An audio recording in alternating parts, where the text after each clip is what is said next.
기도하고 시작하겠습니다. 사랑과 은혜가 너무나 풍성하신 거룩하신 우리 아버지 하나님 참으로 감사를 드립니다. 항상 하나님 앞에 첫 번째로 감사드리는 것은 저희 같은 죄 많은 저를 아무 조건 없이 용서해 주시고 십자가에 피 흘려 죽어주심으로 우리의 모든 죄를 다 없애주신 그 은혜 진정 감사를 드립니다.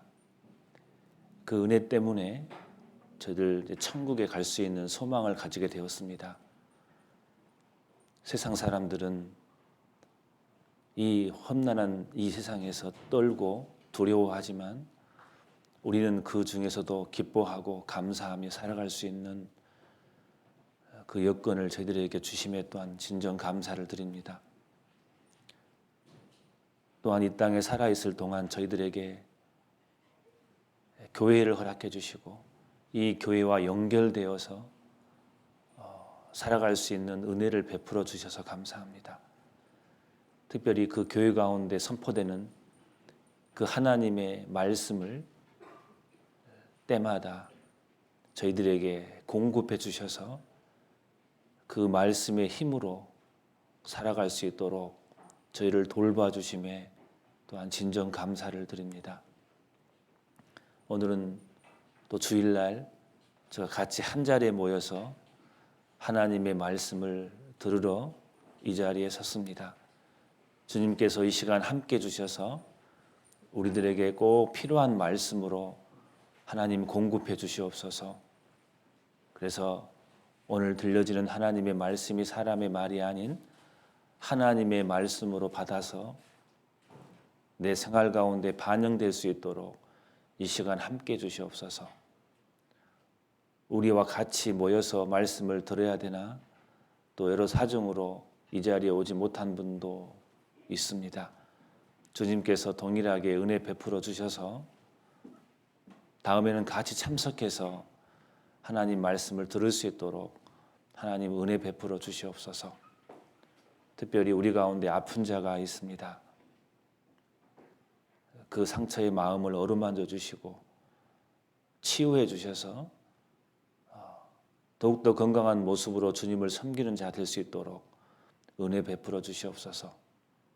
행여나 우리 중에 상처를 마음의 상처나 시험 가운데 있는 분들 있다면 하나님의 부드러운 말씀으로 위로해 주셔서 다시 이렇게 세워주셔서 주 안에서 같이 교제하며 살아갈 수 있도록 하나님 그분들에게도 은혜를 베풀어 주시옵소서. 해외에서도 복음을 전하는 많은 일꾼들이 있습니다. 열악한 가운데 복음을 전하는 그곳에도 주님 동일하게 함께 주셔서 힘든 과정 속에서도 더욱더 담대하게 복음을 전하게 도와주시고 항상 주님 건강 지켜주시기를 간절히 원합니다. 예수님의 이름으로 기도드렸습니다. 아멘. 사무엘상 보겠습니다. 구약성경 사무엘상 10장을 보겠습니다. 구약성경 사무엘상 10장 1절부터 제가 조금 서두를 좀 읽어드리겠습니다. 눈으로 따라오시면 되겠습니다. 사무엘상 구약성경 422페이지쯤 될 겁니다. 10장 1절 이에 사무엘이 기름병을 취하여 사울의 머리에 붓고 입맞춰 가로되 여호와께서 네게 기름을 부으사 그 기업의 지도자를 삼지 아니하셨느냐. 내가 오늘 나를 떠나가다가 베냐민 경계 셀사에 있는 라헬의 묘실 곁에서 두 사람을 만나리니 그들이 내게 이르기를 네가 찾으러 갔던 암나기들을 찾으리라. 네 아비가 암나기들의 염려는 놓았으나 너희를 인하여 걱정하여 가로되 내 아들을 위하여 어찌하리요 하더라 할 것이요. 네가 거기서 더 나아가서 다볼 상수리 나무에 이르면 거기서 여호와께 뵈려고 베델로 올라가는 세 사람이 너와 만나리니 하나는 염소 새끼 셋을 이끌었고 하나는 떡 세 덩이를 가졌고 하나는 포도주 한 가죽 부대를 가진지라. 6절에 내게는 여호와의 신이 크게 임하리니 너도 그들과 함께 예언을 하고 변하여 새 사람이 되리라. 7절 같이 읽겠습니다. 이 징조가 네게 임하거든 너는 기회를 따라 행하라. 하나님이 너와 함께 하시느니라. 반갑습니다. 또 그동안 주 안에서 평안하셨는지 모르겠습니다. 4월이 다 지나고 이제 오늘부로 5월 달로 접어들었습니다.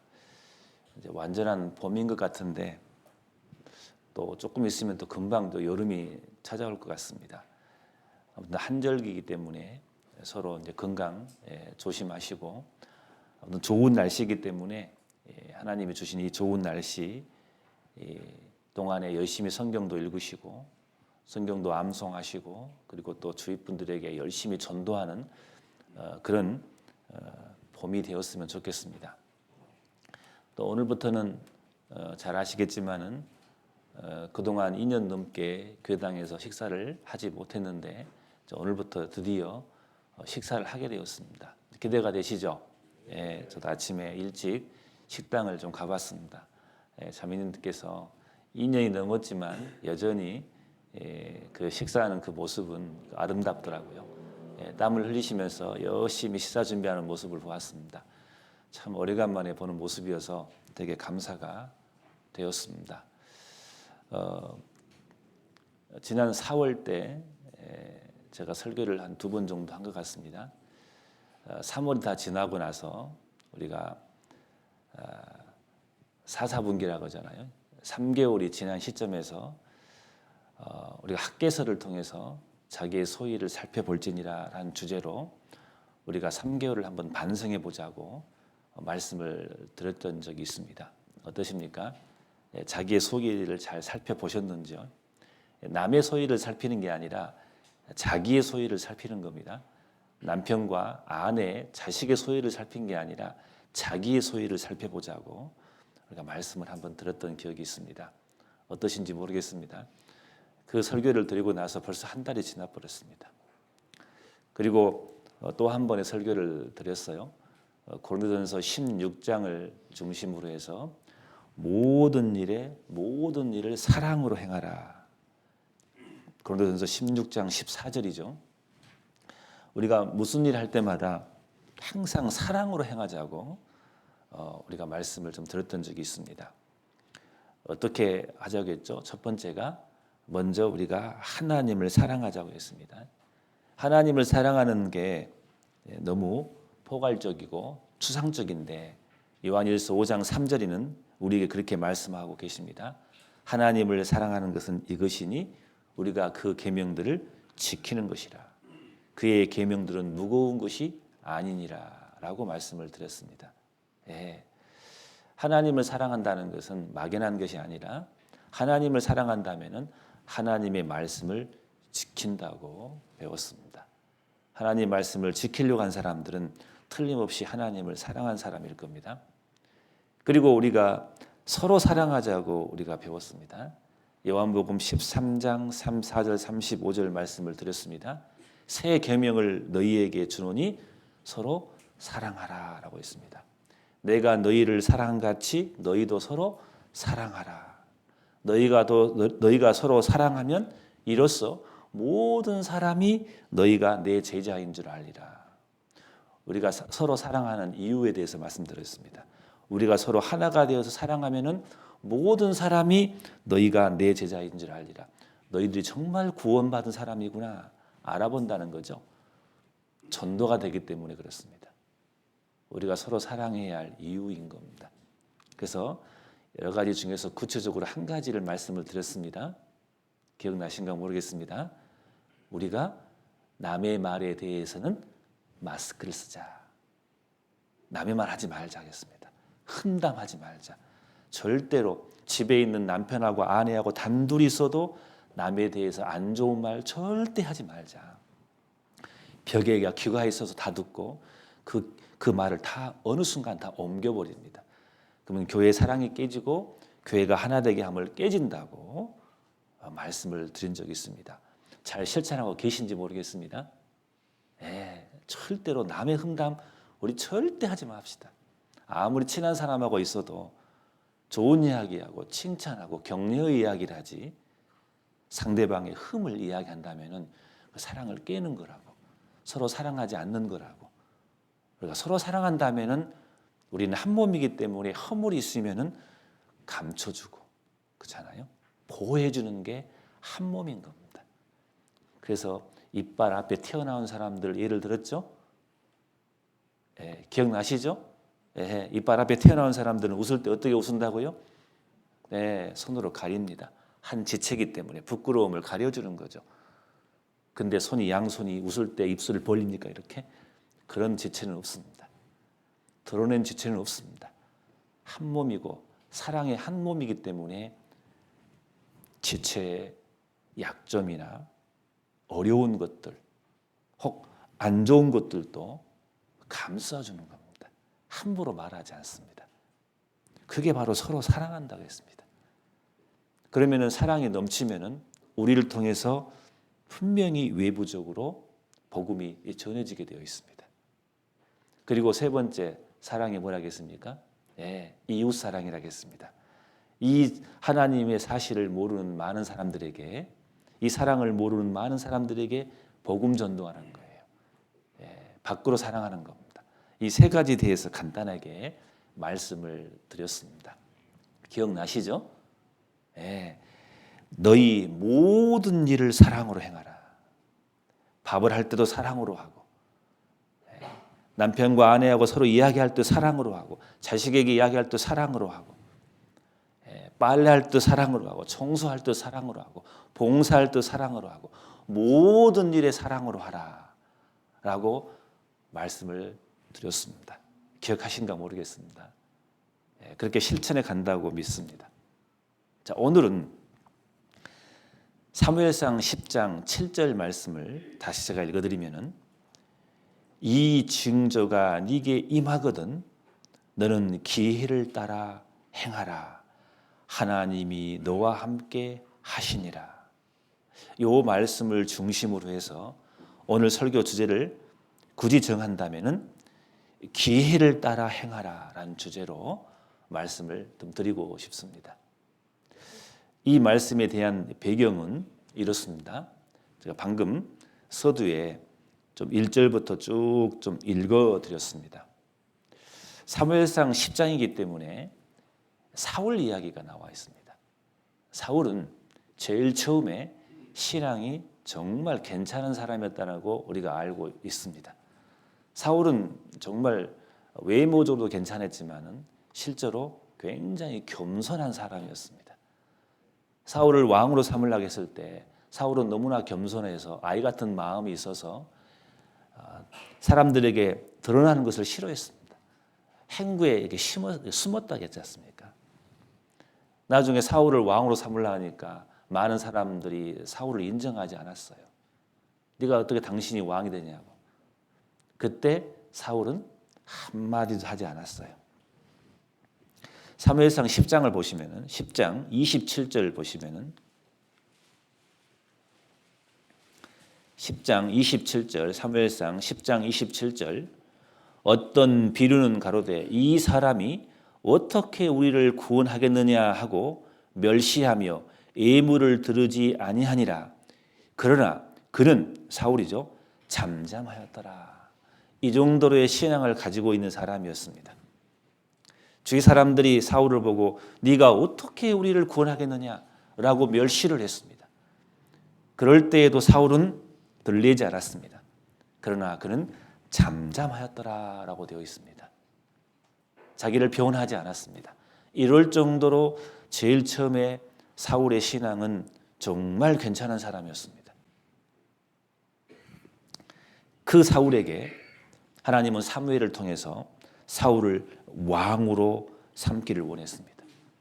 그래서 하나님께서 사울을 왕으로 삼아서 내가 너와 함께 하겠다는 확신을 주기 위해서 하나님은 사울에게 징조를 줬습니다. 그 내용이 10장 1절부터 쭉 나오는데 이겁니다. 2절에 보시면은 네가 오늘 나를 떠나가다가 베냐민 경계 셀사에 있는 라헬의 묘실 곁에서 두 사람을 만나리니, 그러니까 하나님께서 사울에게 자, 라헬의 묘실이 있는데 그 곁에서 너는 두 사람을 만날 것이다 라고 지금 예언을 하고 있는 겁니다. 두 사람을 만나리니 그들이 네게 이르기를 네가 찾으러 갔던 암나기들을 찾은지라. 네 아비가 암나기들의 염려는 놓았으나 너희를 인하여 걱정하여 가로되 내 아들을 위하여 어찌하리요 하더라 할 것이요. 그러니까 자, 라헬의 묘실 곁에서 두 사람을 만나는데 그 두 사람이 말하기를 이렇게 말한다 그 말입니다. 너 때문에 너희 부모님이 너의 아들을 위하여 어찌하리요 걱정한다 그 말을 한다 그 말입니다. 그리고 3절에 네가 거기서 더 나아가서 자, 라헬의 묘실에서 두 사람을 만나는데 그 두 사람이 이런 말을 할 것이다 라고 예언을 합니다. 또 한 가지 예언을 뭐냐면은 거기서 좀 더 가면은 다볼 상수리 나무가 있는데 그 나무에 이르면은 거기서 세 사람을 만난다 그 말이에요. 베델로 가는 세 사람을 만나는데 하나는 염소 새끼 하나, 새끼 셋을 이끌고 또 한 명은 떡 세 덩이를 가졌고 또 하나는 포도주 한 가죽 부대를 가진 자라. 이 사람을 만날 것이다 그 말이에요. 세 사람을 만나는데 한 사람은 염소 새끼 셋을 가지고 있고 또 한 명은 떡 세 덩이를 가졌고 또 한 명은 포도주 한 가죽 부대를 가진 자가 있을 거라 그 말입니다. 그들이 네게 무난한데 떡 두 덩이를 주고 너는 그 손에서 받으리라 그랬어요. 자, 세 사람을 만났는데 한 사람은 염소 새끼 세 개를 가지고 있고 또 한 명은 새 떡을 가지고 있고 또 한 명은 포도주 한 가죽 부대를 가지고 있는데 그 중에 떡 세 덩이 가지고 있는 사람이 떡 두 개를 너에게 줄 것이다 라고 예언을 한 거예요. 지금 이렇게. 그리고 5절에 보시면은 그 후에 네가 하나님의 산에 이르리니 그곳에는 블레셋 사람의 영문이 있느니라. 네가 그리로 가서 그 성읍으로 들어갈 때에 선지자의 무리가 산당에서부터 자, 비파와 소고와 저와 수금을 앞세우고 예언하며 내려오는 것을 만날 것이요. 네게는 여호와의 신이 크게 임하리니 너도 그들과 함께 예언하고 변하여 새 사람이 되리라. 자, 세 번째 예언은 뭐냐면은 하나님의 산이라고 있습니다. 거기 가면은 자, 블레셋 사람의 영문이 있는 곳인데 거기에 들어가면은 선지자의 무리를 만나요. 근데 그 사람들이 비파와 소고와 저와 수금을 앞세우고 예언하고 내려오는 것을 본다 그 말이에요. 요 세 가지를 사울에게 자, 사무엘을 통해서 이야기합니다. 예언이잖아요. 넌 이것을 볼 것이다 그 말이에요. 그러면서 7절에 이 징조가 네게 임하거든 그 말이 뭐예요? 이 세 가지 이 징조 이 예언을 너에게 다 이야기했는데 이것이 한꺼번에 너희에게 하나도 빠짐없이 임하거든 너는 기회를 따라 이제 행하라 라고 말한 거예요. 뭡니까? 하나님께서 너를 자, 이스라엘의 왕으로 세운 것이 맞다. 이 징조를 봐라. 맞고 그렇기 때문에 하나님이 너와 함께 하기 때문에 너는 이제는 하나님이 세운 사람으로서 하나님이 주신 명령을 붙들고 하나님을 의지하고 이스라엘 민족을 잘 다스리고 선용하라. 이 뜻이잖아요. 이 기회를 절대로 놓치지 마라 라고 하나님은 사무엘을 통해서 사울에게 지금 말씀하고 계시고 있는 겁니다. 이 징조가 네게 임하거든 그랬어요. 그런데 사울에게 이 징조가 하나도 빠짐없이 사울에게 100%다 이루어져 버립니다. 그러면 그 징조 앞에 사울은, 그 징조의 성취 앞에 사울은 감탄사를 자낼 겁니다. 그 징조 앞에 무릎을 꿇을 수밖에 없을 것입니다. 안 그러겠습니까? 놀랄 겁니다. 와, 이 말씀대로 하나님께서 사울에게 했던 이 말이 나에게 이 세 가지가 하나도 빠짐없이 100%다 이루어져 버린 거예요. 만약에 라헬의 묘실에서 세 사람을 만나면 안 돼요. 한 사람을 만나면 안 돼요. 딱 두 사람만 만나야 됩니다. 그 사람이 말하는 대로 똑같이 2절처럼 말을 해야 돼요. 다른 말 하면 안 돼요. 그러면 이 징조는 빗나갑니다. 사울이 다볼 상수리 나무에 가는데 여기서 네 사람을 만나면 안 돼요. 딱 세 사람만 만나야 돼요. 근데 한 사람은 염소 세 마리 새끼를 가지고 있었어요. 네 마리가 있으면 안 돼요. 5마리가 있으면 안 돼요. 한 마리도 안 돼요. 딱 3마리를 가지고 있어야 돼요. 그리고 한 사람은 떡 3덩이를 가지고 있어야 돼요. 한 덩어리도 안 돼요. 2덩어리도 안 돼요. 딱 정확히 3덩어리 해야 돼요. 그리고 그 사람이 떡을 주는데 정확히 2덩이 떡을 줘야 돼요. 하나만 줘도 안 돼요. 3개 다 줘도 안 돼요. 딱 2덩이만 줘야 되는 거예요. 하나님의 산에 이르렀을 때 그 선지자의 무리들이 악기들을 가지고 내려옵니다. 비파와 소과 저와 수금을 가지고 오는데 이 중에 하나도 빠지면 안 돼요. 정확히 악기를 가지고 내려와야 돼요. 근데 이 징조가 100%다 사울 앞에 이루어져 버린 겁니다. 놀라운 사실이잖아요. 사울은 깜짝 놀랐을 거예요.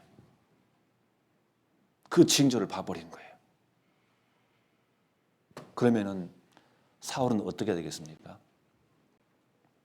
이 놀라우신 하나님의 역사 앞에 놀랍고 놀래야 되고 하나님의 그 말씀 앞에 무릎을 꿇어야 되는 거예요. 당연히 꿇어야 되는 거예요.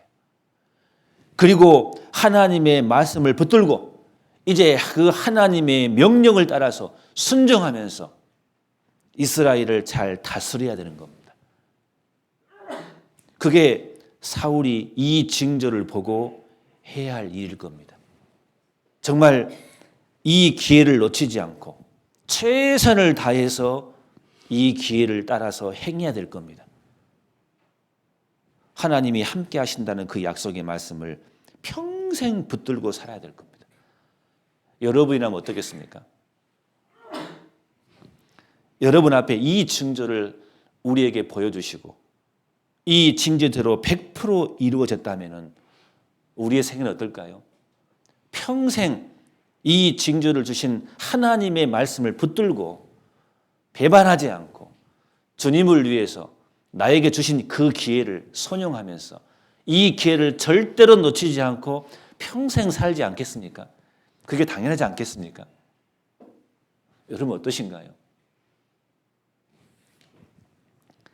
근데 애석하게도 사울은 13장, 14장, 15장을 보면은 그 기회를 잡지를 못했어요. 이 어마어마한 징조를 보고도 사울은 그 기회를 놓친 사람이에요. 아쉽게도. 우리 사무엘상 어디를 보시냐면은 13장을 봐보겠습니다. 사무엘상 13장. 자, 죄송합니다. 10장 8절을 먼저 읽겠습니다. 사무엘 10장 8절. 자, 기회를 따라 행하라라고 말씀하시면서 8절에 너는 나보다 앞서 길갈로 내려가라.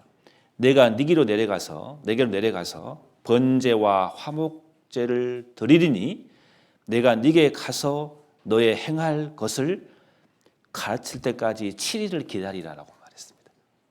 자, 그 징조를 보고 하나님께서 사울에게 이 명령을 줬어요. 7일을 기다리라고. 그럼 여러분 어떻겠습니까? 기다려야 맞잖아요. 그 어마어마한 징조를 보고도.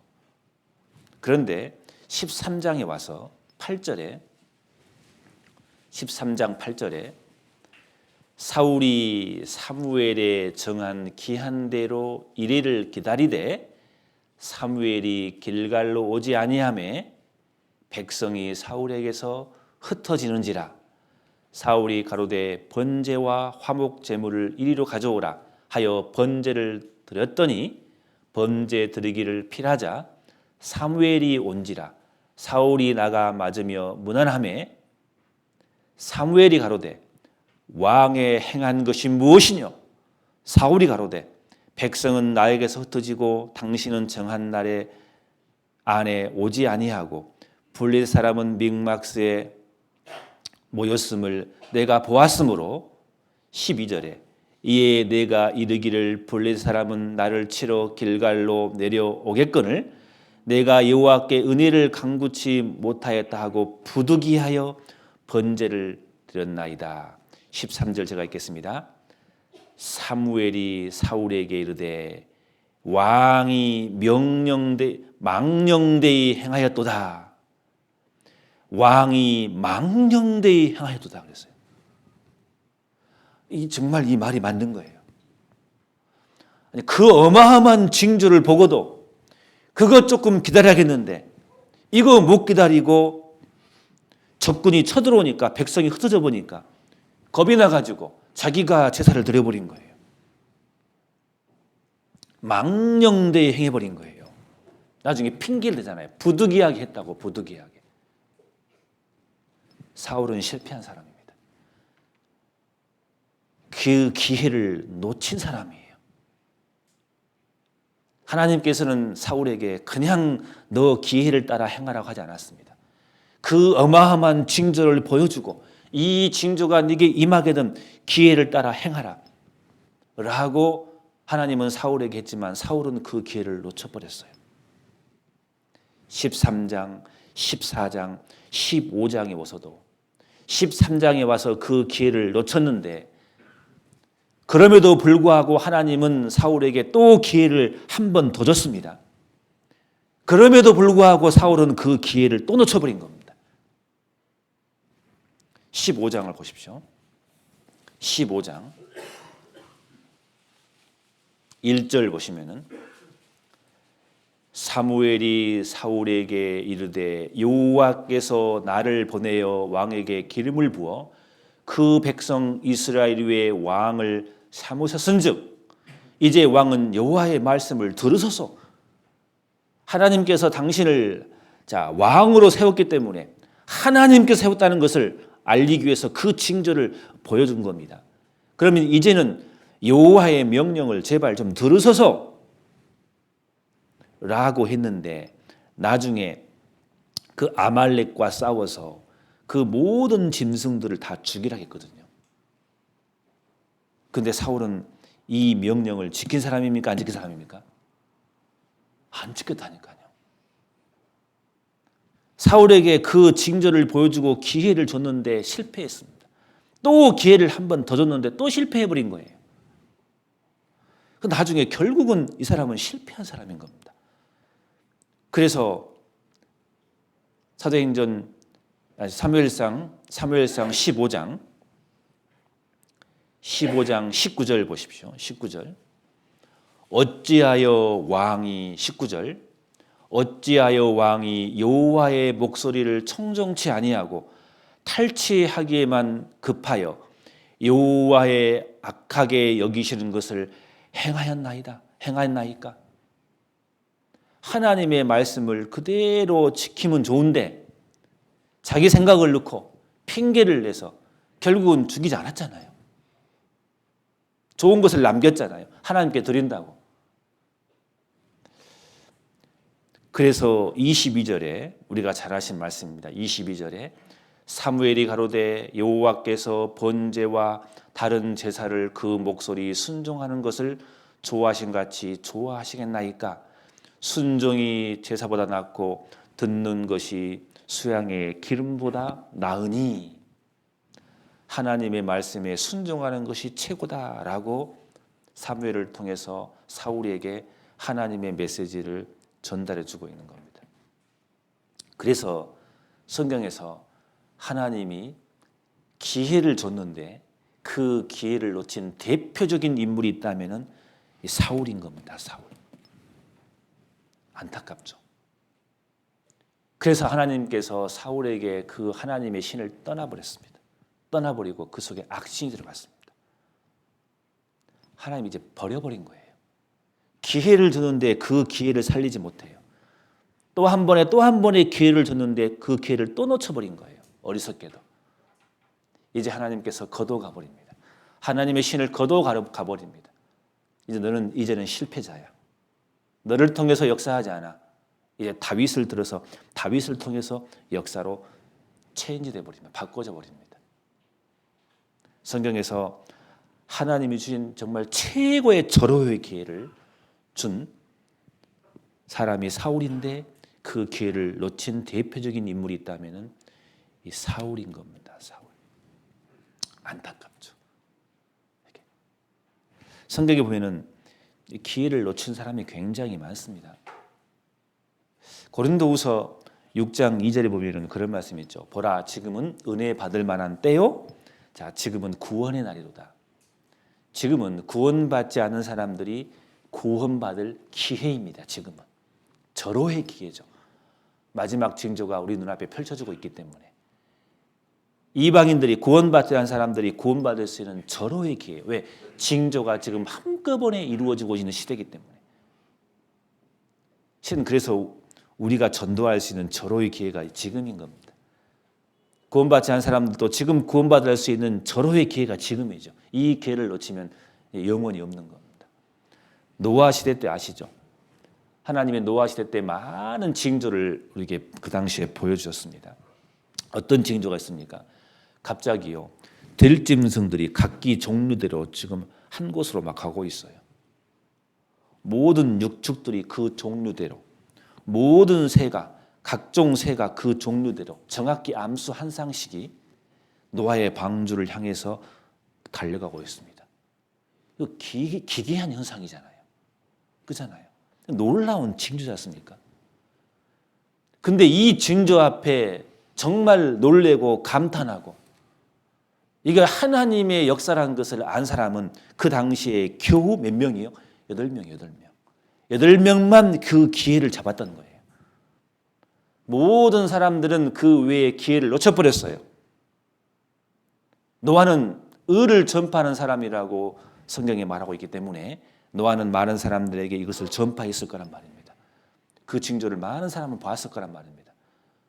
그 어마어마한 징조를 보고도 그 기회를 놓친 사람들, 노아 시대 때 8명 제외하고 많은 사람들은 그 기회를 잡지 못했습니다. 또 한 가지 있다면 우리가 성경 보면은 바로 왕 나오죠. 바로 왕. 바로 왕은 자기 눈앞에 10가지 재앙의 징조를 하나님이 펼쳤습니다. 모세를 통해서. 10가지 재앙이 어마어마한 재앙이거든요.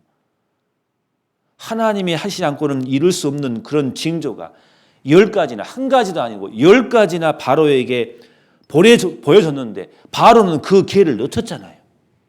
끝까지 하나님을 인정하지 않잖아요. 정말 지옥에서 무릎을 치고 한탄하고 최고로 후회할 사람이 있다면 아마 바로 왕일 거예요. 그 당시 왕일 거예요. 그 어마어마한 징조를 보고도 그 마음이 꿈쩍하지 않았거든요. 출애굽 시대 때 이스라엘 백성들이 출애굽을 했습니다. 바다가 갈라지는 그 징조를 봤어요. 보통 일이 아니잖아요. 하늘에서 만나가 내려요. 구름기둥과 불기둥이 이스라엘 백성들을 보호를 해요. 반석을 치니까 물이 솟아나요. 하나님이 하늘에서 메추라기를 주시는 거예요. 이거 기적이잖아요. 이런 어마어마한 징조를 보고도 이스라엘 백성들은 그 기회를 잡지 못했잖아요. 많은 사람들이 원망했잖아요. 출애굽한 1세대들 여호수아와 갈렙을 제외하고 가나안 땅에 한 사람도 못 들어갔잖아요. 그 기회를 잡지 못한 거예요. 그 어마어마한 징조를 보고도 너무 안타깝잖아요. 하나님은 우리에게 계속해서 그 징조를 보여주시고 우리에게 기회를 주시는 거예요. 내가 너에게 준 이 기회를 꼭 잡아라. 이 기회를 잡지 못하면 평생 후회, 영원히 후회할 거예요. 기회를 따라 행하라. 하나님 우리에게 사울에게만 말씀하신 게 아니라 수천이 지난 지금에도 이 말씀은 우리에게 귀에 생생하게 계속해서 하나님은 우리에게 외칠 겁니다. 내 아들아, 내가 너에게 준 이 기회를 절대 놓치지 마라. 이게 마지막이다. 내가 너에게 이 많은 징조를 보여주지 않았느냐. 이 기회를 절대 놓치지 마라. 십자가에 예수님이 돌아가실 때 십자가에 달리셨습니다. 그때 양쪽에 살인 강도가 있었습니다. 한 강도는 그때가 마지막 예수님을 믿을 수 있는, 그 예수님의 복음을 받아들일 수 있는 마지막 기회가 있었습니다. 한 사람은 붙들었습니다. 그래서 영원한 천국에서 지금 있을 겁니다. 근데 한 강도는 뭐예요? 그 마지막 기회를 놓쳤어요. 뭘 말합니까? 이 땅에는 두 종류의 사람이 있을 겁니다. 하나님이 주신 그 구원의 은혜를 받을 만한 그 기회가 있을 때 붙들어서 구원받은 사람이 있는가 반면에 자기 앞에 눈앞에 그 기회가 명백한데 그것을 놓치는 사람들도 있을 겁니다. 적어도 여기 계신 분들은 그 기회를 잡은 사람이라고 생각합니다. 안타까운 사람들이 많죠. 세상에는 두 종류의 사람이 있을 겁니다. 사도행전 24장 25절을 보면은 베릭스 각하 나오죠. 바울이 그 사람한테 복음을 전했습니다. 바울이 그 사람에게 절제와 의와 장차 오는 심판을 전했다고, 강론했다고 되어 있습니다. 베릭스가 그걸 듣고 두려워했습니다. 근데 뭐라 하겠습니까? 시방은 가라. 내가 틈이 있으면 너를 부르리라. 그날이 마지막이었습니다. 그 이후에 베릭스가 구원받다는 근거가 없어요. 시방은 가라. 두려웠지만 이 베릭스 그 사람은 그때가 마지막인 거예요. 너무 아쉽죠. 이런 거 생각하면요, 여기 계신 우리 모든 우리가 얼마나 행복한 사람입니까? 그 기회를 잡은 사람이잖아요. 안 그렇습니까? 말씀을 한 번 듣고 구원받으신 분도 계시지만 몇 번 듣고 구원받으신 분도 계시거든요. 그 기회를 끝까지 붙들어서 결국은 구원받았잖아요. 얼마나 다행입니까? 그러나 집 앞에, 여기서 교회당 앞에 나가면은 이 많은 사람들, 아직도 그 기회가 주어졌지만 그 기회를 아직도 못 잡은 사람이 얼마나 많습니까? 시간이 별로 없어요, 그 사람들한테. 아쉽죠? 그거 생각하면 우리 얼마나 다행입니까? 우리가 여기 계신 분들이. 진짜 우리는 행복한 사람들입니다. 그 기회를 딱 잡았거든요. 얼마나 다행인지. 그러면 우리 신앙생활도 마찬가지입니다. 지옥은 벗어났지만 천국은 가지만 천국에서 우리가 하나님 앞에 받을 영광, 상급들, 우리에게 많은 것들이 준비되어 있거든요. 근데 그 기회를 하나님이 우리에게 계속해서 끊임없이 지금 기회를 주고 계시는데 그 기회를 놓친다면은 천국에 가서 진짜 많이 후회하실 겁니다. 어떤 사람은 정말 부끄러울 겁니다. 부끄러운 구원도 있다겠습니다. 딱 구원만 받고 아무것도 없어요. 얼마나 부끄럽겠습니까? 적어도 우리 그런 구원은 안 돼야지 않습니까? 하나님 우리에게 기회를 주시거든요. 대마라는 사람이 있습니다. 대마는 성경의 인물인데 이 바울의 측근이었을 겁니다. 대마는 바울을 따라다녔기 때문에 바울과 같이 가면 항상 뭐가 있습니까? 좋은 일이 있습니까? 나쁜 일이 있습니까? 항상 안 좋은 일이 있어요. 고난받는 일이에요. 바울과 같이 가는 길은 고난받는 일이에요. 핍박받는 일이에요. 매맞는 일이에요.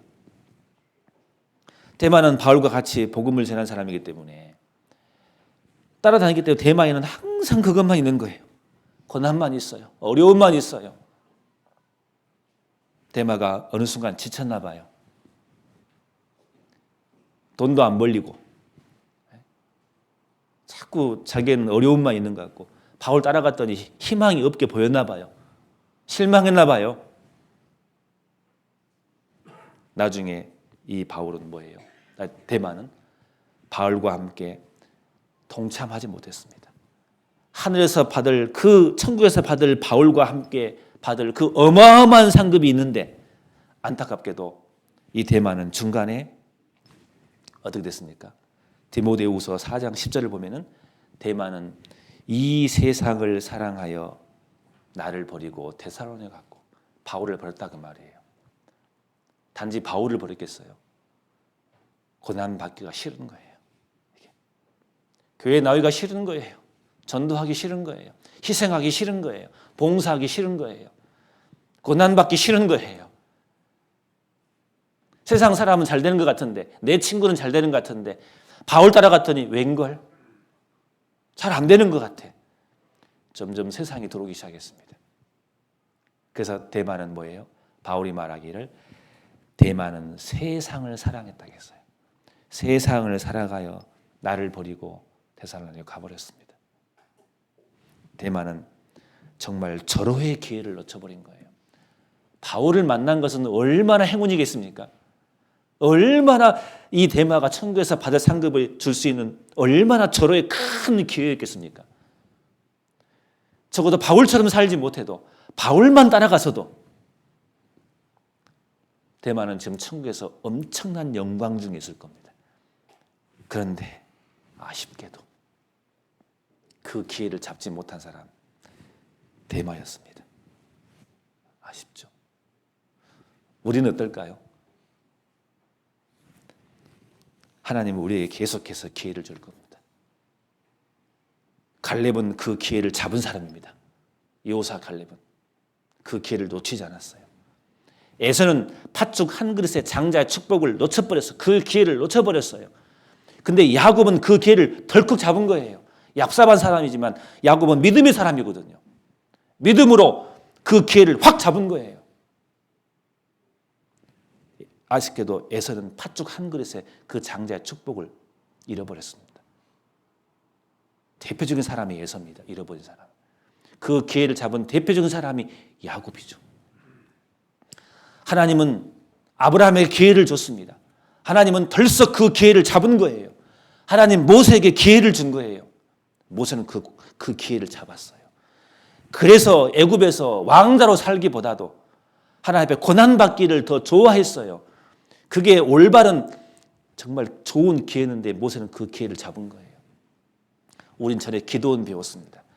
하나님은 기드온에게 징조를 보여줬습니다. 그 징조를 보고 기드온은 믿었어요. 아, 하나님이 나와 함께 하시구나. 그러면 싸우겠습니다. 기드온은 그 기회를 잡은 거예요. 하나님은 다윗을 불렀습니다. 내가 너와 함께 하겠다. 다윗은 그 기회를 잡은 거예요. 하나님 바울 사도에게 기회를 줬어요. 그 기회를 잡았어요. 하나님은 삭개오에게 기회를 줬습니다. 저 멀리서 예수님이 오십니다. 이때 하나님은 예수님을 볼 기회가 없는 거예요. 비록 키가 적은 사람이지만 뽕나무에 올라가서 예수님을 봤어요. 그 기회를 잡은 사람이 삭개오인 겁니다. 성경에는 기회를 놓친 사람이 있고 기회를 덜썩 잡은 사람이 있습니다. 우리는 그 기회를 잡아야 됩니다. 우리에게 끊임없이 계속해서 구원받은 그리스도인에게 천국에서 어마어마한 상급을 받게 하기 위한 영광을 받기 위한 계속해서 우리에게 기회를 제공합니다. 그러나 그 기회도 한없이 주시는 게 아닙니다. 정해져 있거든요. 그것이. 그 기회를 딱 붙드는 사람이 되었으면 좋겠습니다. 우리 성경 민수기서 한번 봐보겠습니다. 이걸 잡아놓으시고 민수기서 한번 봐보겠습니다. 민수기서 10장을 봐보겠습니다. 민수기 10장 29절을 봐보겠습니다.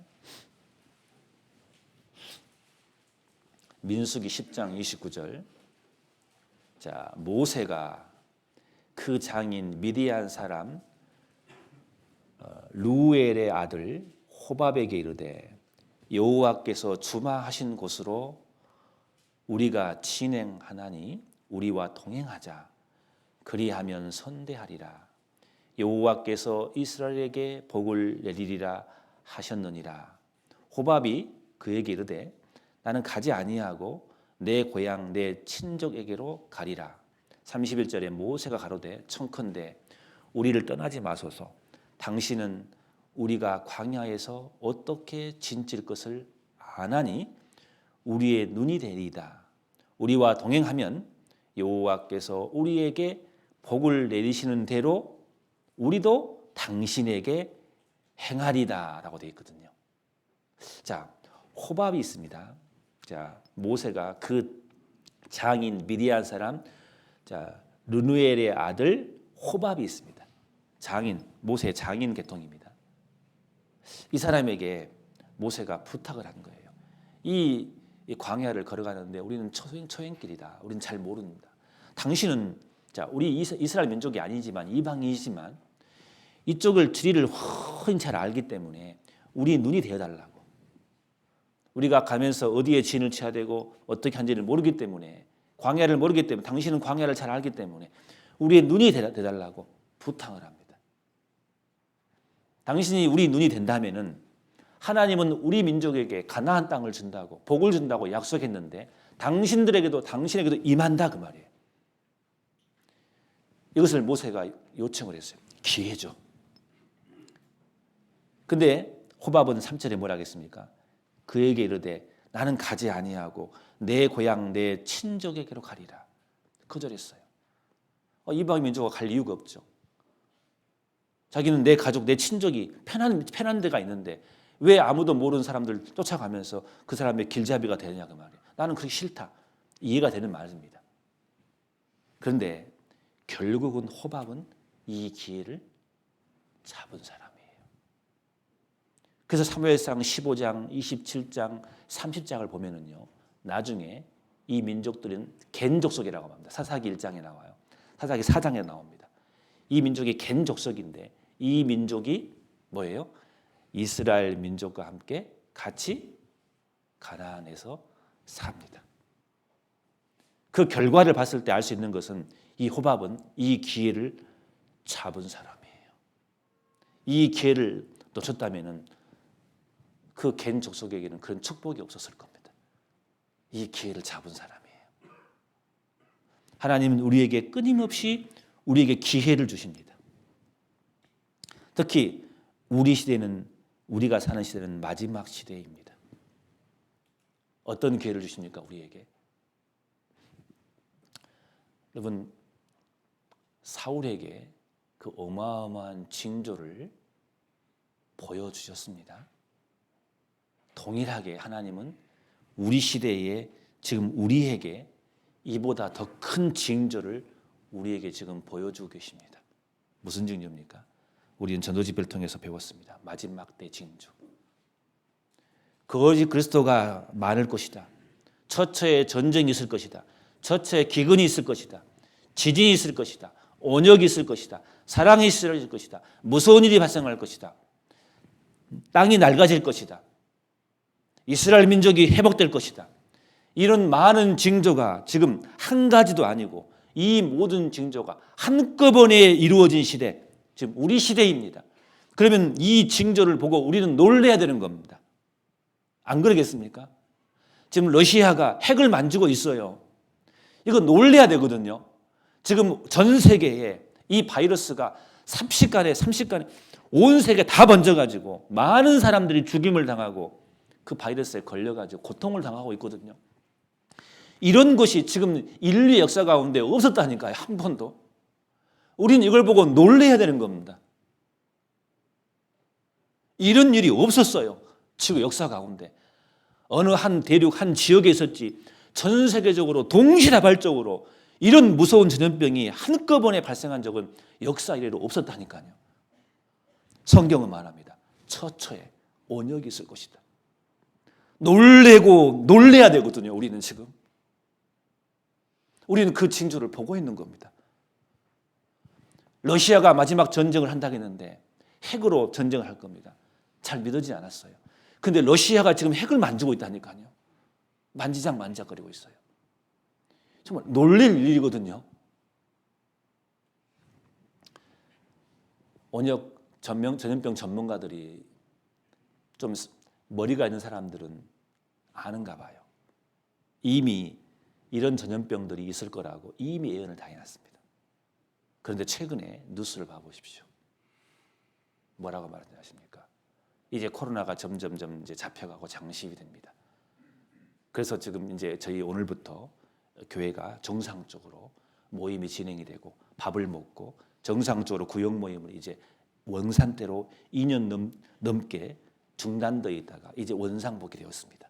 그런데 이것이 계속하지 않을 겁니다. 전문가들은 예측합니다. 얼마 지나지 않아서 이보다 더 무서운 것이 옵니다. 라고 말합니다. 더 전파력이 빠르고 더 치명률이 높은 것이 올 거라고 예측을 하고 있다니까요. 좋은 것은 오지 않습니다. 더 안 좋은 게 올 겁니다. 이 바이러스는 변이 되고 바뀌어서 더 강력한 것이 나올 거예요. 그럼 백신, 기술이 좋아서 백신 만들 수 있죠. 효과 있던가요? 3차까지 맞아도 다 걸리잖아요. 백신 나와도 효과 없다니까요. 그럼 어떻게 해야 됩니까? 전문가들이, 제가 어제 기사를 읽었거든요. 대비해야 된다고. 더 다른 전염병이 오기 때문에, 큰 게 오기 때문에 이제는 대비해야 된다고. 백신도 만드는 기술을 만들어야겠지만 그건 한계가 있거든요. 시간이 필요하거든요. 다 죽고 나서 만들면 뭐합니까? 가장 강력한 게 뭐예요? 통제 능력입니다. 그거밖에 없어요. 어느 지역에 환자가 발생했어요. 빠른 시간 내에 그 지역을 통제해야 돼요. 더 번지기 전에. 그거 아니고는 답이 없어요, 지금은요. 그러면 그렇게 하기 위해서는 어떻게 해야 되겠습니까? 이제 몸에 표를 받을 수밖에 없습니다. 그거 아니면은 통제할 수가 없습니다. 방법이 없습니다. 전문가들의 의견입니다. 그런데 놀랍게도 요한계시록에 마지막 때 지나서 7년 환란 때 전 세계 사람들이 이 표를 받은다고 되어 있잖아요. 이 징조가 우리 눈앞에 지금 펼쳐지고 있잖아요. 얼마나 놀라운 일이냐 그 말입니다. 이것은. 이제는 우리끼리 서로 싸울 시간도 없어요. 이제는 조금이라도 주저할 시간이 없는 거예요. 하나님이 우리에게 마지막 기회를 주신 거예요. 이 기회를 절대로 놓치지 않기 바랍니다. 오늘부터 하나님이 기회를 주신 겁니다. 오늘부터 저희가 식당에서 봉사할 수 있고 이 기회 절대 놓치지 마십시오. 봉사할 수 있는 마지막 기회인지도 모르겠습니다. 이 기회를 놓치지 마세요. 오늘부터 전도할 수 있는, 이제는 이 코로나 바이러스 때문에 온라인으로 많이 진행했습니다. 사람들을 모시고 싶어도 그것 때문에 많이 못 모시고 왔습니다. 이것도 장애가 돼가지고 이젠 핑계할 수 없습니다.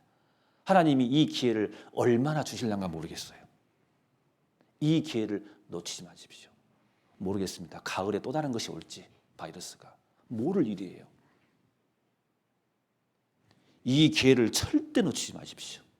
이 5월부터 이제 정상적으로 교회가 진행이 됩니다.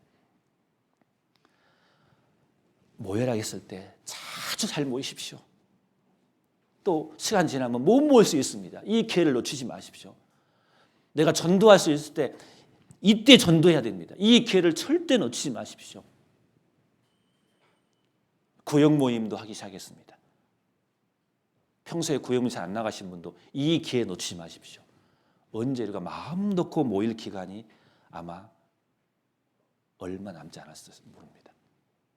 하나님이 기회를 우리에게 주셨어요. 이제 여름에도 학예 수양할 수 있는 기회도 주셨어요. 우리에게. 모르겠어요. 이것이 마지막이 될지. 진짜로 더 무서운 바이러스는 우리에게 소리 없이 오고 있을 겁니다. 특히 전도하는 데 있어서 절대 기회 놓치지 마십시오.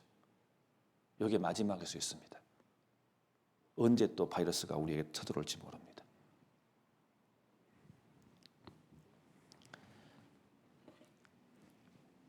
골든타임이란 말이 있습니다. 골든타임. 생명을 살릴 수 있는 그 시간을 놓쳐버리면 생명을 살릴 수 없습니다. 혈관이 막히면 골든타임 있다고 하잖아요. 빨리 구급차를 불러서 그 골든타임 내에 거의 1시간인가 그 내에 빨리 병원에 가면은 살 확률이 많아요. 근데 그 기회를 놓쳐버리면 생명도 잃어버리고 나중에 그 사고가 좋지 않아요. 골든타임이 있는 겁니다. 저는 여기 강북에 살기 때문에 부영아파트 사는데 그 사택 좀만 가면은 경북대 병원이 있거든요. 하루에도 수십 대가 119가 지나가요. 하루에 수십 대가 지나갑니다. 그 타임을 놓치지 않기 위해서 모든 차를 멈추고 사이렌 소리를 켜면서 크게 켜면서 최대한 빠른 속도로 그 타임을 놓치지 않기 위해서 그 응급실로 향하고 있는 거거든요. 그 기회를 놓쳐버리면 그 사람 죽기 때문에 그런 거거든요. 하나님은 우리에게 5월부터 골든타임을 주시는 겁니다. 저는 그렇게 생각됩니다. 그렇게 해석이 돼요. 이것이 우리에게 주는 마지막 기회일 수 있겠다. 이 기회를 절대로 놓치지 않아야겠다. 암 환자도 있지 않습니까? 암 환자도요. 상담할 때 보면 상담이 잘 안 되는데 마지막 또 골든타임을 하나 주십니다. 딱 정신 돌아올 때 있어요. 그때 기회를 주시거든요. 그때 상담하거든요. 그런 것처럼 하나님은 우리에게 기회를 주십니다. 이 기회를 우리 놓치지 맙시다. 우리 주위에 있는 모든 영혼들 많이 쓸 겁니다. 골로새서 4장 봐보겠습니다. 골로새서 4장을 봐보겠습니다. 성경 신약 성경 골로새서 4장 5절을 봐보겠습니다. 골로새서 4장 3절부터 제가 읽겠습니다. 또한 우리를 위하여 기도하되 하나님이 전도할 문을 우리에게 열어주사 그리스도의 비밀을 말하게 하시기를 구하라. 내가 이것을 인하여 매임을 당하였노라. 4절에 그리하면 내가 마땅히 할 말로서 이 비밀을 나타내리라. 5절에 외인을 향하여서는 구원받지 않은 사람들, 이방인을 말합니다. 외인을 향해서는 지혜로 행하여 뭐라 하겠습니까? 세월을 아끼라. 이 세월이란 단어는 헬라어로 카이로스입니다. 다른 말로 그냥 시간이 아니라 기회란 뜻입니다. 기회란 뜻입니다. 성경에는 시간의 개념에 대해서 두 가지 종류가 나와요. 크로노스하고 카이로스라는 단어가 분리되어 있습니다. 헬라어로. 잘 아시죠? 크로노스라는 건 뭐냐면은 그냥 우리가 말하는 메시 시간을 나타내지만 단순한 시간을 나타내지만 이 카이로스는 달라요. 카이로스는 다른 말로 때, 기회 그것을 말하고 있는 겁니다. 그래서 이탈리아 토리노 박물관 가면은요 그 앞에 카이로스 이렇게 동상이 져져 있어요. 카이로스라는 또 그리스 신화에 나오는 또 이름인데 그 카이로스 동상을 아실 거예요. 어떻게 생겼냐면 잘 아실 거예요. 이렇게 머리가 있는데 앞에가 머리가 무성해요. 이렇게. 근데 뒤에는 대머리입니다. 뒤에는 머리가 없어요. 앞에만 이렇게 딱 있습니다. 그 카이로스 상이. 그리고 발이 있는데 발에는 날개가 달려 있습니다. 그리고 손에는 한쪽에는 저울이 있고 한쪽에는 칼이 있습니다. 이렇게. 그 조각상이에요. 그 카이로스 조각상이라고 말합니다. 그 조각상 밑에 이런 말이 적어져 있는데 제가 읽어드릴게요. 앞머리가 무성한 이유는 사람들로 하여금 내가 누구인지 금방 알아차리지 못하게 하고 나를 발견했을 때는 쉽게 붙잡을 수 있도록 하기 위함이다. 딱 발견하고 머리를 잡아라 그 말입니다. 근데 뒷머리가 대머리인 이유는 내가 지나가고 나면 다시는 나를 붙잡지 못하도록 하기 위함이다. 싹 지나가 버리면 잡으려면 못 지나버려요. 기회 있을 때 잡으라 그 말입니다. 그리고 발에 날개가 달린 이유는 최대한 빨리 사라지기 위해서이다. 저울을 달고 있는 것은 기회가 앞에 있을 때 저울을 꺼내어 정확히 판단하라는 의미이며 날카로운 칼을 들고 있는 이유는 칼같이 결단하라는 의미이다. 나의 이름은 기회이다라고 되어 있어요. 거기에가. 기회는 그래요. 그런 조각상입니다. 앞머리는 무성해요. 확 지나가요. 빨리 잡으라 그 말이에요. 그 기회를 놓치면 잡을 수가 없어요. 발에는 날개가 들려 있어요. 순식간에 지나가 버리면 사라져 버립니다. 저울과 칼이 있습니다. 정확히 판단하라 그 말입니다. 기회가 있을 때 결단이 칼로 탁 내리친 것처럼 결단하고 그 기회를 잡으라. 나의 이름은 기회이다 그 말입니다. 세월을 아끼라. 이 세월이란 것은 기회입니다. 카이로스 단어입니다. 헬라어를 보면 그냥 시간이란 말이 아닙니다. 이 기회를 놓치지 마라 그 말이에요. 외인들을 향해서. 우리가 이제야 외칠 때입니다. 어제 청년회 같이 여호수아 성경을 계속 배우고 있습니다. 여호수아 6장을 지금 배우고 있는데요. 여호수아 6장은 잘 아시겠지만 여리고성 전투 싸움이 나옵니다. 하루에 한 바퀴씩 도는 거고 마지막 7일째 7바퀴를 돌고 마지막 나팔과 함성을 지름으로 여리고성이 무너지는 그런 전쟁 역사가 나옵니다. 하나님 이스라엘 백성들에게 그렇게 전략을 세운 거죠. 그 말씀에 순종했을 때 그 순종대로 했더니 여리고성이 무너지게 된 겁니다. 자, 그런데 여리고성을 하루에 한 바퀴씩 계속 도는 겁니다.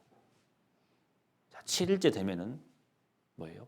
하루 7바퀴를 돌고 마지막에 함성을 지르는 겁니다. 나팔을 불고. 자, 우리 주위에 여리고성 같은 큰 성들이 많을 겁니다.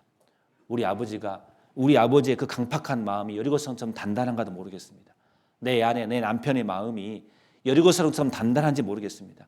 때로는 내 자식들이, 때로는 내 지인, 내 주변 사람들이 복음을 전했습니다. 여러 번 한 바퀴 돌고 또 돌고 계속 돌았지만 여전히 여리고성처럼 단단하게 버티고 있는지 모르겠습니다. 그러나 이제 우리 시대는 어느 시대입니까? 마지막 시대이기 때문에 마지막 하루 7바퀴를 돌고 나팔을 불고 이제 함성을 지를 때입니다. 이제 조용히 있을 때가 아닙니다. 이 시대는 마지막 시대이기 때문에 이제는 조용히 돌았다면 기도하면서 들리지 않고 계속 기다리면서 그 여리고성을 돌았다면 이제는 함성을 지르셔야 됩니다. 나팔을 불고 이제 외쳐야 됩니다. 지금은 그런 시대인 겁니다. 이제 자로재지 마십시오. 너무너무. 지금 시대 가장 지혜는 뭐겠습니까? 나팔을 부는 겁니다. 외치는 겁니다. 여보, 말씀 들읍시다. 이제 결단하십시오. 아버지, 이제 말씀을 들으셔야 됩니다. 멍댕이로 마저도 말씀하셔야 됩니다. 이게 마지막 기회이기 때문에 그런 겁니다. 언제까지 여리고성만 돌겠습니까? 이제는 외칠 때인 겁니다. 지금은. 그러면 순식간에 여리고성이 무너진 것처럼 우리 주위에 강팍한 산성처럼 큰 여리고성들, 단단한 그 굳은 마음들이 부드러운 마음으로 녹아버릴 겁니다. 우리는 그런 시대인 겁니다. 어찌하실 겁니까? 5월 1일부터 하나님이 오늘부터 기회를 주십니다. 이제 모든 것이 정상 회복이 됐습니다. 물론 실내에서 마스크를 아직도 벗지 못하는 단계에 있지만 이제 조금 있으면 실외에서 마스크를 벗을 수 있는 단계로 갈 겁니다. 실내까지 언제 올지는 모르겠지만 그 다행인 것은 이제 교회에서 밥을 먹고 정상적으로 집회를 할 수 있고 정상적으로 모일 수 있고 정상적으로 구역 모임을 할 수 있습니다. 이제는 핑계할 수 없습니다. 기회를 하나님 우리에게 다시 주신 거라고 생각합니다. 이 기회를 절대 놓치지 맙시다. 성경에 세월을 아끼라는 말씀이 이 말씀도 있고 또 다른 말씀이 있죠. 에베소서 5장을 봐보겠습니다. 에베소서 5장. 자, 빌립보서 앞에 에베소서 5장이 있습니다. 5장 16절 보겠습니다. 에베소서 5장 15절부터 제가 읽겠습니다. 그런즉 너희가 어떻게 행할 것을 자세히 주의하여 지혜 없는 자 같이 말고 오직 지혜인 자 같이 하여 세월을 아끼라. 때가 악하니라. 그러므로 어리석은 자가 되지 말고 오직 주의 뜻이 무엇인지 이해하라. 술 취하지 말라. 이는 방탕한 것이니 오직 성령의 충만을 받으라. 시와 찬미와 신령한 노래들로 서로 화답하며 너희의 마음으로 주께 노래하며 찬송하며 범사에 우리 주 예수 그리스도의 이름으로 항상 아버지 하나님께 감사하며 그리스도를 경외함으로 피차 복종하라. 자, 이 말씀 중에 16절에 자, 세월을 아끼라. 때가 악하니라. 때가 악하기 때문에, 때가 됐기 때문에 세월을 아끼라. 자, 기회를 잡으라 그 말입니다. 이 말씀은 시간을 쪼개서 우리에게 주신 이 기회를 절대로 놓치지 마라 그 말이거든요. 이 세월은 카이로스입니다. 헬라어로 보면은요. 때, 기회 그런 뜻입니다. 더 그런 뜻에 가까운 단어입니다. 이제 우리 구원받은 사람들에게 우리에게 말합니다. 이 기회를 이 아끼라고 때를 절대 놓치지 말라고 말합니다. 우리 인생에 이렇게 하다 보면은 카운트다운이 되어 있습니다. 아시죠? 운전하다 보면은요. 부산을 가려면 부산까지 100km 남았습니다. 좀 가다 보면 90km, 점점 가다 보면 80km. 카운트다운을 하잖아요. 서울 가는 길도 보면은 이렇게 키로수가 얼마 남지 않았구나. 우리 인생의 길도 있습니다. 마찬가지입니다. 계속 그 인생의 길을 걸어가고 있는데 카운트다운 됩니다. 이제 10년 남았군요. 이제 5년 남았군요. 근데 도로 표지판처럼 우리 인생의 길이 이렇게 표시가 나온 게 아니에요. 문제는 뭐예요? 내 인생의 길이 10년 남은지 5년 남은지 1년 남은지를 몰라요. 우리가 지금. 근데 중요한 것은 가까워진 건 사실이에요. 점점. 당장 올 수도 있어요. 하나님이 부르시면 당장 가야 돼요. 그렇기 때문에 하나님이 우리에게 주신 그 기회라는 것은 뭐냐? 내일부터가 아니라 오늘이다 그 말입니다. 지금이라 그 말입니다.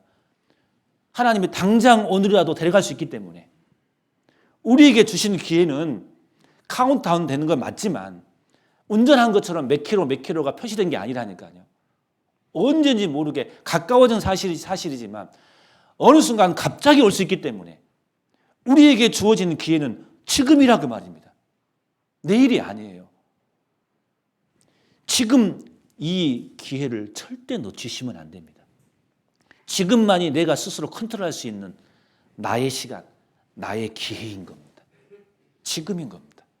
이제 5월부터 시작이 됐습니다. 이 기회를 절대 놓치지 않기 바랍니다. 특히 전도하는 문제에 있어서 이것은 뒤로 물 일이 아닙니다. 또 한 가지 하나님 우리에게 마지막 때에 우리에게 주신 기회가 있는데 이 기회를 놓치지 마십시오. 이 기회가 있습니다. 요한계시록 2장을 봐보겠습니다. 요한계시록 2장 21절 요한계시록 2장 21절 두아디라 교회에게 보낸 편지 내용 속에 성경 요한계시록 2장 21절 보겠습니다. 또 내가 그에게 뭐겠습니까? 회개할 기회를 주었으되 그 음행을 회개하고자 아니하는도다. 자, 하나님이 우리에게 기회를 주십니다. 무슨 기회예요? 회개할 기회를 주십니다. 죄사함에 이르는 회개는 이미 끝났고 생활의 회개입니다. 여러분 이제 마지막 때인데 어떻습니까? 이제 더러운 것 우리 털어냅시다. 우리 마지막 때 사는데 좀 더 가벼운 마음으로 주님을 섬기며 살아갑시다.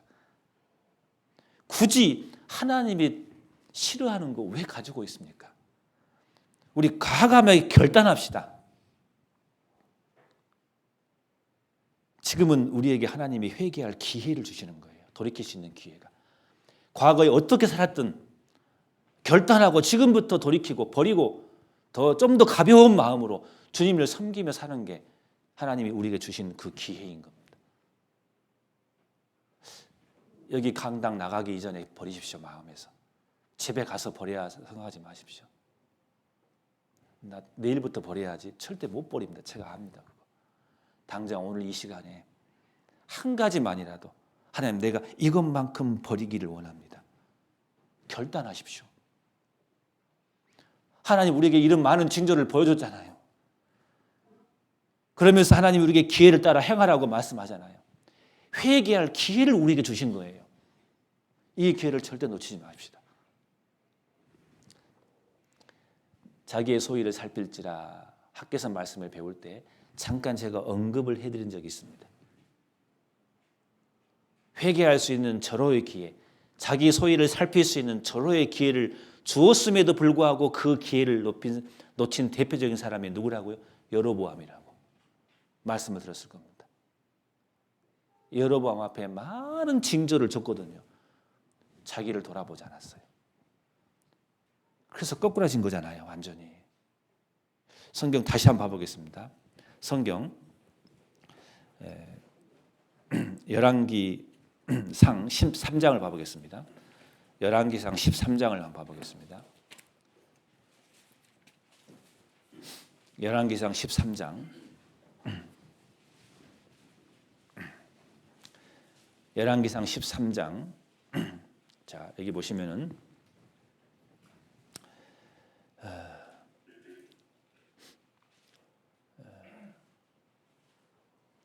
2절 보시면은 하나님의 사람이 단을 향하여 여호와의 말씀으로 외쳐 가로되 다나 다나 여호와께서 말씀하시기를 다윗의 집에 요시야라 이름하는 아들을 낳으리니 저가 네 위에 분향하는 산당 제사장을 내 위에 제사할 것이요 또 사람의 뼈를 내 위에 사르리라 하셨느니라 하고 그날에 저가는 여로보암입니다. 예조를 들어 가로되 칭조죠. 가로되 이는 여호와의 말씀하신 예조라 단이 갈라지며 그 위에 있는 재가 쏟아지리라 하매 여로보암 왕이 하나님의 사람의 베델에 있는 단을 향하여 외쳐 말함을 들을 때에 단에서 손을 펴며 저를 잡으라 하더라. 저를 향하여 편 손을 말라 두지 다시 거두지 못하며 그러니까 이 여로보암이 방해를 하잖아요. 하나님의 사람이 제사를 지내는데 그러니까 나중에 하나님께서 뭐라고 합니까? 그 여로보암에게 그 손이 있는데 그 손이 편손이 사절에 편손이 마른다겠어요. 편손이 마른다 그 말은 손이 이게 말라져 버린 거예요. 이게 뭐예요? 마비돼 버린 거예요. 손이 이렇게. 갑자기 여로보암의 손이 싹 마비돼 버린 거예요. 이렇게. 그러고 나서 5절에 하나님의 사람의 여호와의 말씀으로 보인 예조대로 단이 갈라지며 재가 단에서 쏟아진지라. 자, 그대로 그냥 징조대로 단이 갈라지고 재가 쏟아집니다. 왕이 하나님의 사람에게 말하여 가로되 청컨대 너는 나를 위하여 내 하나님 여호와께 은혜를 구하여 내 손으로 다시 성하게 기도하라. 그러니까 여러 번 손이 말랐는데 이 마른 손이 다시 펴게 달라고 기도하라 그 말입니다. 기도했더니 그 팔이 다시 펴져 버린 겁니다. 놀라운 사실이잖아요. 자기 몸에 손이 말라졌는데 하나님께 기도하니까 다시 펴져 버린 거예요. 이런 징조를 봤어요. 실제로 자기 몸으로 체험한 거예요. 그러면 얼마나 놀라야 되겠습니까? 하나님 앞에 무릎을 꿇어야 맞는 거예요. 여로보암은. 그럼에도 불구하고 여로보암은 끔찍도 안 해요. 나중에요. 이 하나님의 사람이 하나님의 말씀에 불순종합니다. 만나지 말했는데 누구를 만나버립니다. 음식을 또 먹어버립니다. 이것 때문에 여로보암 앞에서 하나님의 사람이 사자 밥이 돼버려 찢겨버립니다. 하나님을 섬기는 사람에도 불구하고 하나님의 말씀에 불순종했을 때 사자 밥을 되는 것을 보고 이 여로보암은 정말 무서우고 놀래고 떨어야 되거든요. 하나님을 들어야 맞거든요. 정말 자기를 돌아보라고 그런 일을 여로보암 앞에 하나님이 보여준 거거든요. 그런데 애석하게도 열왕기상 13장 33절을 보시면은 33절입니다. 13장 33절. 여로보암이 이 일 후에도 그 악한 길에서 떠나 돌이키지 아니하고 다시 보통 백성으로 산당의 제사장을 삼되 누구든지 자원하면 그 사람으로 산당의 제사장을 삼았으므로 전혀 돌이키지 않은 거예요. 이 일 후에도 그 악한 길에서 떠나지 않다고 했어요. 돌이키지 않는, 회개하지 않는 거예요. 하나님은 여로보암에게 기회를 준 거예요. 이 징조를 보여주면서 너는 어떠느냐? 너는 어떻게 할래? 그 기회를 준 건데 이 기회를 줬음에도 불구하고 여로보암은 전혀 마음을 돌이키지 않았습니다. 하나님 마지막 시대 때 구원받은 우리 그리스도인들에게 기회를 주십니다. 회개하라고. 하나님 앞에 자백하십시오. 더러운 거 버리십시오. 돌이키는 것은 완전히 바뀌는 겁니다. 고치는 겁니다. 합당치 않는 거 한 가지만이라도 버리겠다고 결단하십시오. 여호수아 24장에 여호수아는 마지막 죽기 전에 이스라엘 백성들에게 결단을 외칩니다. 나와 내 집은 여호와를 섬기겠노라. 너희들도 결단하라. 애굽에서 섬기던 신들을 제하여 버리고 이제 여호와만 섬기라. 너희들이 가나안 땅에 왔지만 다 정복하고 각 지파별로 땅을 분배했지만 여전히 너희들은 애굽에서 섬기던 신들을 가지고 있었기 때문에 여호수아는 그걸 버리라고 말합니다. 나는 구원받았지만 천국 각 백성이 됐지만 여전히 버리지 못한 죄들이 있을 겁니다. 하나님 합당치 않는 것이 있을 겁니다. 하나님은 아십니다. 본인도 압니다. 그거 한 가지만이라도 우리 털읍시다. 마지막 기회를 주시는 겁니다. 그거 털지 않고 주님 갑자기 만났을 때 후회하실 겁니다. 하나님은 오늘 우리에게 말씀하십니다. 기회를 따라 행하라. 이 기회를 절대로 놓치지 마라 라고 말씀하십니다. 이것이 한 귀로 듣고 한 귀로 흘러나가지 않기를 간절히 원합니다. 여기에 있는 우리 형제자매님들이 한 가지만이라도 더러운 것을 버린다면 우리 가운데 놀라운 역사가 있을 겁니다. 하나님은 우리 교회 가운데 놀라운 역사를 주실 겁니다. 그리고 오늘 이 말씀을 통해서 여기 계신 우리 모두가 다 우리에게 전도할 수 있는 이 마지막 기회를 정말 최선을 다해서 이 기회를 살린다면 우리를 통해서 정말 놀라운 역사가 있을 겁니다. 틀림없이 그럴 겁니다. 오늘부터 시작입니다. 하나님의 기회를 주신 겁니다. 절대 놓치지 마십시오. 봉사 기회 놓치지 마십시오. 어느 순간 부엌에서 봉사 못할 수 있을 겁니다. 구역 모임의 기회, 모일 수 있는 기회, 가정에서 모일 수 있는 기회, 가정에서 형제자매를 대접할 수 있는 기회가 항상 있는 게 아닙니다. 오늘부터 시작입니다. 무엇보다도 전도할 수 있는 기회. 외인을 향해선 세월을 아끼라. 우리가 그들에게 전도하지 않는다면 그 사람들은 영원한 기회가 없는 겁니다. 이 기회를 절대 놓치지 않기 바랍니다. 내가 기도 명단 적어놓은 거 있을 겁니다. 이제 외칠 때입니다. 이제 돌고만 있을 때가 아닙니다. 이제는 갑시다. 가서 이제 외쳐야 됩니다. 내가 뺨을 맞고 침뱉음을 당하고 매를 맞다 하더라도 나를 원수 취급하더라도 이제는 외치셔야 됩니다. 언제까지 지혜로 한답시고 그 핑계를 대겠습니까? 날마다 그런 사람들이 넘치기를 원합니다. 기회를 따라 행하라. 성경 갈라디아서 6장 10절을 봐보겠습니다. 갈라디아서 6장 10절.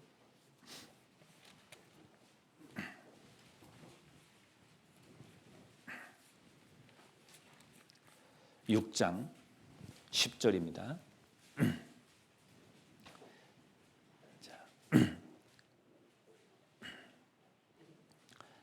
6장 10절.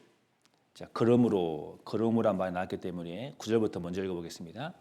우리가 선을 행하되 낙심하지 말지니 피곤하지 아니하면 때가 이름에 거두리라. 때가 이름에 거둔다겠습니다. 그러므로 우리는 기회 있는 대로, 기회를 줬을 때 기회 있는 대로 모든 이에게 착한 일을 하되 그랬어요. 모든 이에게. 하나님 우리에게 서로 사랑할 수 있는 기회도 지금밖에 없습니다. 하나님이 우리에게 서로 하나 되고 사랑할 수 있는 절호의 기회입니다. 좋은 말 아끼지 마십시오. 주변에 있는 사람들에게.